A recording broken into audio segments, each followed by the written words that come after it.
The coldest it gets down here is about 35.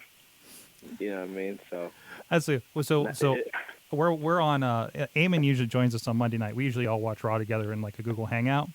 And right, he's like, I'm tired and I'm going to bed and I'm cold. And I'm like, you're in Texas and you're an hour behind us. Screw you. all right.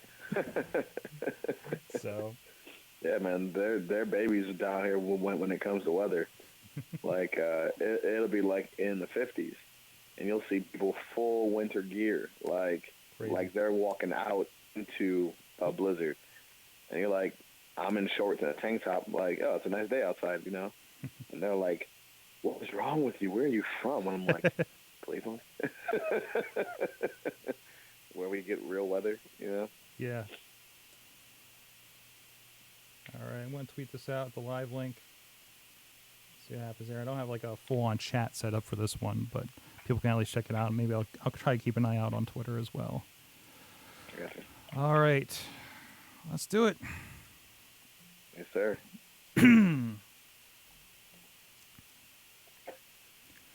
On the line now with the man from Texas. Hey, he used to steamroll over the competition up here in the greater Pittsburgh area. I had the great fortune to film a lot of his career up here in the Steel City, and had some great conversations with him. But now I keep hearing him pop up from our boy Eamon down in Texas, Inspire Pro all over the place. Now popping up in Ring of Honor. Shane Taylor, notorious Shane Taylor, on the line with us from Thank, down south. How you doing down there?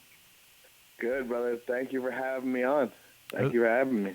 It's good to have a chance to catch up with you. Of course, we were just talking about you're not dealing with crazy snow and ice storms like we do up in Pittsburgh anymore. I have to think No. that's the entire motivation for you to move down south, right? Uh, I mean, of course that factors in a little bit. I'm not gonna lie, but I'm a kid from Cleveland, man, so I'm used to snow and ice and dirty slush and gray skies. So that's what I call home. So honestly, the biggest factor in me deciding to actually move down here to Houston was Ray Rowe. He had been telling me for years because he had moved down about 4 years prior, uh, and he had been telling me, come down here, man. There's a lot of opportunities down here. There's nobody like you down here. You can really do some big things. And I had gotten to a place back up north where I had wrestled for everybody and done pretty much all I could do. I had reached a plateau um, from from a performing aspect and an ideal aspect. So I decided to just revamp and reinvent myself down here, and it's worked out for the best. That's awesome. I want to get back to that in a moment and talk about your career even up here in that transition. But first, we like to, like I say, we started an indie version of this show because we figure everybody involved, myself, Eamon being our small part in the wrestling industry in the indies. We're here because we're fans of wrestling. So we like to ask, what is your earliest memory of pro wrestling that really kind of caught your attention? My earliest memory of pro wrestling um actually wasn't even in a ring or a match or watching the guys. My dad is good friends with Lee Haney, and so back in the days of the Richfield Coliseum, all the guys would come in, and they would go to Gold's Gym. And my dad, being ex-army, like he used to go in there and lift with all these guys. So there I have memories of him lifting with the Road Warriors and the all Ultimate Warrior and all these guys. They were just superhumanly big and superhumanly strong. And I remember the impression that they left on me, and I was like, I want to do whatever they do to get that big, you know. Um, so that was my first encounter with that, and then my dad took me to the Ridgefield Coliseum. I'm pretty sure some guys left with some tickets or something, and I remember watching Kerry Von Erich versus the Warlord, and it went to a double count out, and just the place went absolutely bonkers. You had people throwing stuff um, and all kind of stuff, and it was just like, man, for whatever they do to get that emotion out of people and to have people that invested, and I'm like, that's something that I want to do. That's something that I feel would make me happy, and and the rest is history. Wow, that's amazing. So how did you go from that, going from the Richfield Coliseum and seeing that to saying, I'm going to get in the ring? Like, where did that come across? Where did you find the opportunities? After high school and college, I wrestled in high school and college, and I had always wanted to get into pro wrestling, but back then the only thing I knew was like, all right, well, there's the E, and then there's WCW, but at that time I think WCW was just on its way out, and so I was like, okay, how do I get involved? And then I started going with some buddies to some indie shows around the Cleveland and Pittsburgh area, seeing guys like Sterling and Corey Graves, for those that don't know his name before he was in the Fed. And guys like Low Key and Samoa Joe, and of course Ray Rowe and J Rock, and Shima, and just all these guys that are now doing such great things. And I remember going, okay, well, there's obviously another path than going straight, with Vince. So I got a hold of J Rock, and met him at the show in Pennsylvania, or not in Pennsylvania, sorry, but in Painesville, Ohio. It was called New Era Pro Wrestling, run by a guy named Eddie Edwards. Not the American Wolf, another guy. And I was in just talking with him. Got to do some stuff, and was blessed enough that he took a liking to me as well as Ray Rowe, and they kind of just guided me along with them, and I got to see a whole bunch of places and do some really cool stuff. That's awesome. That's awesome. And of course, I know you came in the picture down here in Pittsburgh area. I know you from the International Wrestling Cartel, Renegade Wrestling Alliances. You had a lot to do with both those things. But I think you really came to your own. Certainly with the Renegade Wrestling Alliance, you're on top, had the title there, and really. I've seen a couple of times people go from some of the other groups around here to the RWA and really kind of flourish. Jason Gorey comes to mind with that. He's the first time I saw him in there, it was just like, oh, this is different, and this is really interesting. And of course, again, seeing you pop up, like, oh, I remember him. He's always, beating people up in IWC, and really just kind of on a new level. I think when I first came in filming for RWA, you might have been starting to really kind of tear things apart in there. Can you talk a little bit about that experience? Well, of course. Yeah, I credit them for really being the first place to kind of let me be me. Same with Pro Wrestling Express too. Down there in McKeesport, they really kind of just took the chains off me and said, "Hey, go be you." And that's something that I've been trying to convey to promoters up that way.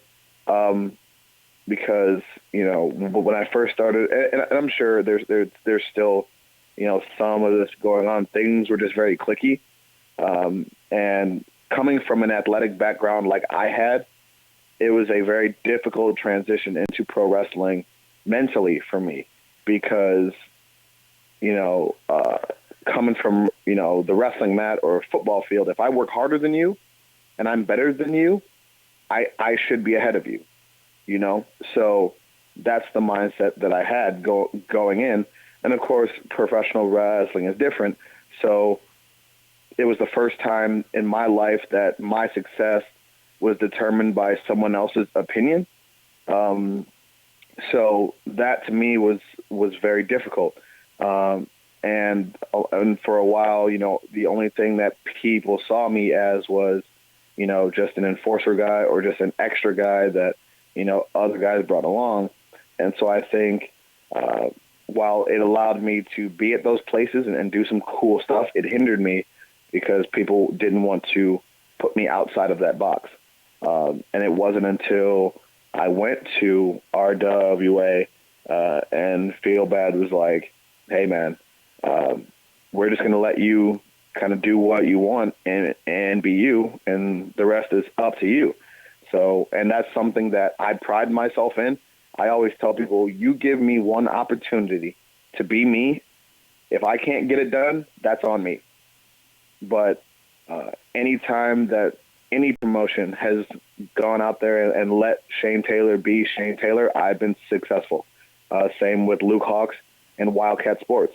I'm the first African-American champion in Wildcat Sports, the first two-time champion in Wildcat Sports, and it's all because it's a place that allows me to be myself. Whether people gravitate towards me as a good guy or they hate my guts as a bad guy, it kind of depends on the area.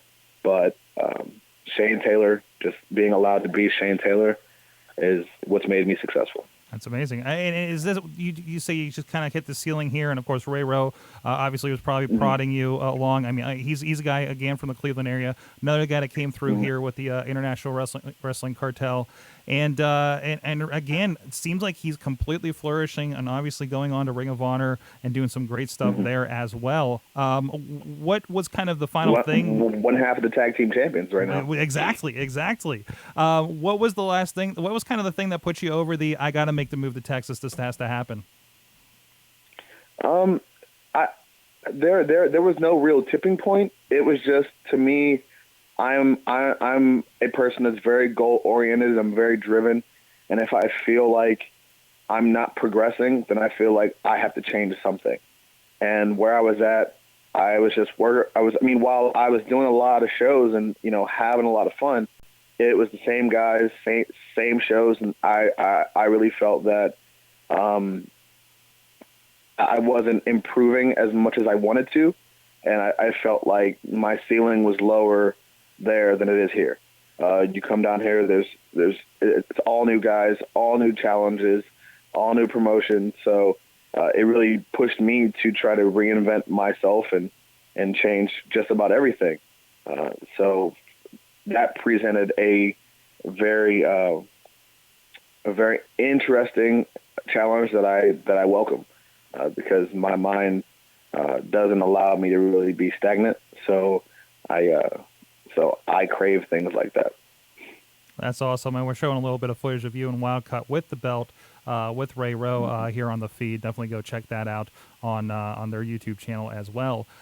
So from there, so what's you're hitting up a lot of different promotions. I know you popped up in Inspire Pro Wrestling with our friend from the show, Eamon is part of. Can you talk about some of the groups down there? Because it really seems like the Texas scene has kind of, at least perceptually, as we've seen from Eamon's eyes over the years, really kind of exploded over the last few years with great talent, great shows, and a lot of interesting stuff. Can you speak a little bit to that? And what do you see happening there? What's the vibe down there in comparison to something like Pittsburgh, Cleveland, a greater area?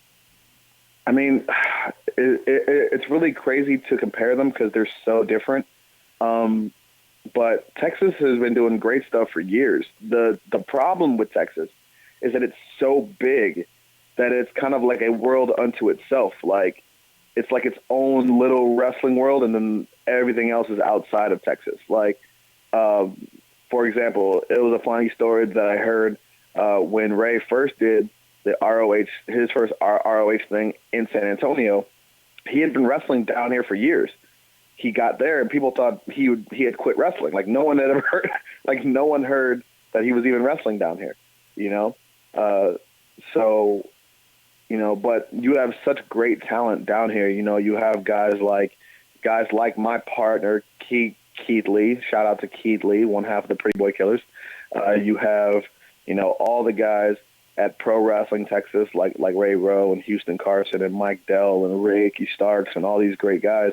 The NWA World Heavyweight Champion Jax Dane, all the way to, Booker T's place down here, Reality of Wrestling, with the Heavenly Bodies, also from Global Force Wrestling and Pro Wrestling Syndicate in Jersey, Ryan Davison and Mysterious Q, and just so many great talents down here.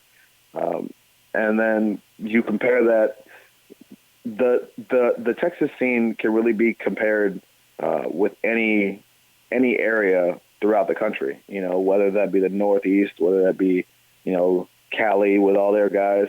The talent in Texas is on par with all of them. That's awesome. And we're also looking at a little bit here, some great names going on down there. It's great to hear what's happening in that area. But you also, like Ray Rowe, seem to be following that same line, and now you're showing up in Future of Honor matches for Ring of Honor as well with your partner, Keith Lee. Mm-hmm. Oh, yeah.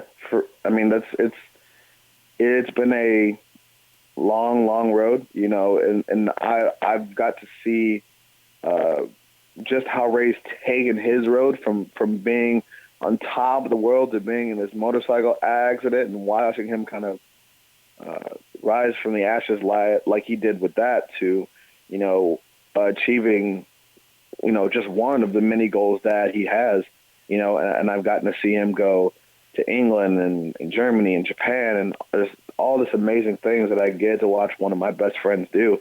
And he's been so influential for me in my career. I think it was just a natural progression to kind of follow his lead and really take some of the same steps to try to reach the same successes that he has. And I've been very, very blessed to work for Ring of Honor for a few shows now, and doing the Future of Honor match was big. It got a great response from all of our fans, from the Ring of Honor fans to, all the fans from across the country that I've gotten to perform in front of.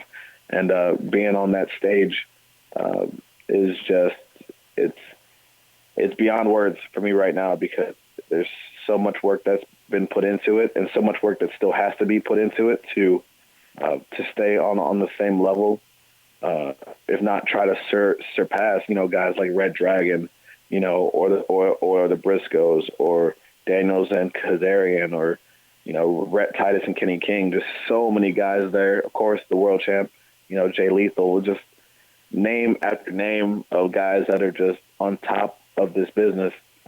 And so to be in the same locker room as them, and to see them, hopefully, as peers, is a very humbling experience. And but again, I look forward to that challenge, and I look forward to bigger and better things, and trying to make sure that everybody around the world knows that my name belongs with their names as well. That's awesome. We've had Keith Lee on here 2 times on the show, and what's it like working with him? He seems like a very entertaining guy in the ring. Moves like crazy for looks like for a guy his size. Much like you. How did that pairing happen, and what's it like working with him? The pairing happened. We were at a show here in Houston. It was Lone Star Championship Wrestling, and we had a match with Jack Stane and Ray Rowe, and it was just an instant chemistry there, and we kind of just felt like, what, like we're both doing cool stuff by ourselves, but if we tagged up and made a team out of this, we could really do some great things. So that's where the idea first started, and then. But we didn't really do anything with it. And then we went to one of those Ring of Honor shows, and Keith and I both like to, dress well and be seen. So people saw that, and then seeing us together was like, oh, wow, we really like that, So then we really started to talk, because that was what was all on their mind. So we said, hey, if this is going to be, if this is going to be our way in, then let's do it, and let's do it to the max. So we have been, and we've been kind of hot ever since, and Keith's a funny dude, man. He's a big nerd, he's a big anime guy. It's not really what I do, because, I'm just a kid from Cleveland. So, you give me sports or a good boxing match, and I'm straight. But the guy in the ring is absolutely phenomenal. He's a monster. He's one of the strongest guys I've ever been in the ring with. One of the strongest guys that I've ever worked out with. And to have his agility and speed, and to do the things that he can do in the ring, is mind blowing. I just saw him wrestle Ray Rowe for VIP just a few days ago in Arlington, and Ray gave him a monkey flip, and the guy landed on his feet. Like, you know what I mean? Like, you couldn't ask guys 180 to do that, and here he is at 330, making it look easy. So Keith is a special athlete and a very special talent. I think that's the one that I was tweeting last night from his feed. It's featured actually in our Around the Indies over at IndyWrestling.us, and there's like kind of the still by still, I guess, of the action. It's incredible. Oh yeah, definitely go check that out as well. That's awesome. It's great to hear that you're doing great stuff down in Texas. See that you're moving along, coming up. I can't wait to see you on my TV every week. Speaking of TV, what are you watching these days? What are you watching either for entertainment, to watch, to keep up on what's happening in the world of wrestling? Like, what's kind of got your attention right now? Oh, well, right now, of course, it's a lot of Ring of Honor, on Comet and all your local Sinclair stations. Check your local listings. Big into New Japan, too, on Axis and all that stuff. Nice. Other than that, man, with my daughter and everything, man, she kind of takes up the priority of my time, and deservedly so.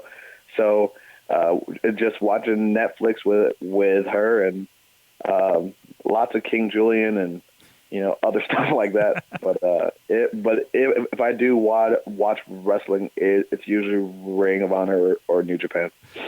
Is she into the wrestling yet? She is. She actually Nice. does. She actually does the too sweet hand sign. So she's been watching it with me. So. Every time I see her, I'll come in, I'll give her a big hug and a kiss, a high five, and a too sweet, and then we're off doing our thing. That's awesome. Other thing we like to ask here is, and you can take this any direction you want to, as far as you want. What's the best and the worst thing about working in indie wrestling up to this point? Oh, wow. The best thing about indie wrestling is getting to really control your schedule, and kind of make your own rules about how you want to be perceived. The ability to interact with our fans on a very intimate level is truly great too, because they see you and you see them. It's not just, they're not just a number. Like you get to see before and after the show just how much people enjoy what you do, and the kind of power that you can have over people in a very positive way. I've had fans come up to me and tell me that I inspired them to start lifting or running or doing something that tries to better their lives, and for me, just being a kid from Cleveland who wasn't supposed to do anything, to me that's crazy. It's something that I cherish, and it's something that I take very seriously, because I want to be, someone that people can relate to, and someone that people can find inspiration from. And as far as the negative things about indie wrestling, I don't know, man. Sometimes just the way things are run, and just the attitudes and cliques and egos that are behind some wrestling, which is it's good to have an ego. I think that sometimes that gets run around like it's a bad thing, but everybody should feel like they're the best or trying to be the best. If not, then there's no point in doing this. Like, no one just says, hey, I just want to be some guy on a show. You want to be the best. You want to make the most money. You want to be on the most shows. You want to do all of that. So, but some guys do get carried away. So I think when you're trying to work with those guys, that presents a problem. And those are some of the negatives that come with, being on the indies and doing that. But overall, it's the best job in the world. I get paid to talk trash and punch people in the face, so I can't really complain. That's amazing. What's coming up for you? What should people look out for, either on TV, maybe, or in the Indies, in Texas, online, wherever people can find you? Let them know. Of course. Social media platforms also are at Shane216Taylor on Twitter and Instagram. If you live in Texas or the surrounding states, you can always catch me on Booker T's Reality of Wrestling on my CW39 here in Houston, Sundays at 11 a.m. Always check out, the Wildcat Sports, Wildcat with a K, YouTube, Instagram, and Twitter. Two-time heavyweight champion there. March 12th is their next show in New Orleans. Myself versus Stevie Richards and Mike Dell. And also, I'm trying to think now. There's so many shows on my schedule. I'm trying not to forget anybody. This weekend, Friday night, the 19th, NWA Revolution in McAllen, Texas, and then February 20th, the big 6-man tag at Pinball's Kingdom in Buda, Texas, for Pro Wrestling Texas. Myself and Keith Lee with Ryan Mantell versus War Machine, the Ring of Honor Tag Champions War Machine, and the NWA World Heavyweight Champion Jax Dane. So if you can get to any of those shows, you should, and you are going to have a great time, I promise you. Awesome. Shane, it's great to connect with you again. It's great to touch base. It's awesome to see everything going great down there in Texas. Thank you so much. And if you guys want to check out some of his back catalog, we got a lot of it over at indywrestling.us. Just look up Shane Taylor. And, of course, you'll pop up a lot on our Around the Indies articles as well, doing all the stuff you're doing down there. But there's a lot of back catalog with RWA, IWC as well. Thank you so much. Go check them out. Hey, we're going to take a peek back at some more from our 10-year party at Looking for Group here in the Pittsburgh area, and we'll be right back talking about more indie wrestling. All right, guys. Thank you. All right. Thanks, man. That was great. Appreciate it, brother. All right. Thanks, man. Yeah, this should be up late night or early morning. You'll get tagged in on Twitter and Facebook. Probably Facebook, maybe Facebook. Awesome. So, and I'll try to kick you like the main page link where it's posted as well, so you can share it out however you want. All right? Hell yeah. All right. Yes, thanks a lot, man. All right, brother. Thank you. All right. Have a good day. You too. Bye-bye. And hello, live stream. Thank you. If there's anybody out there joining us, I don't think it's middle of the day, so I don't expect too much. But thank you so much. This will be up, and we'll have the rest of the shows tonight. Starting some tech interviews at 5 p.m. at live.sorgatronmedia.com or live.wrestlingmayhemshow.com. And the main show, of course, at 8 p.m. Eastern Time tonight. And we'll close up our indie wrestling talk probably around 11 o'clock as well. Thank you so much. We'll see you guys next time.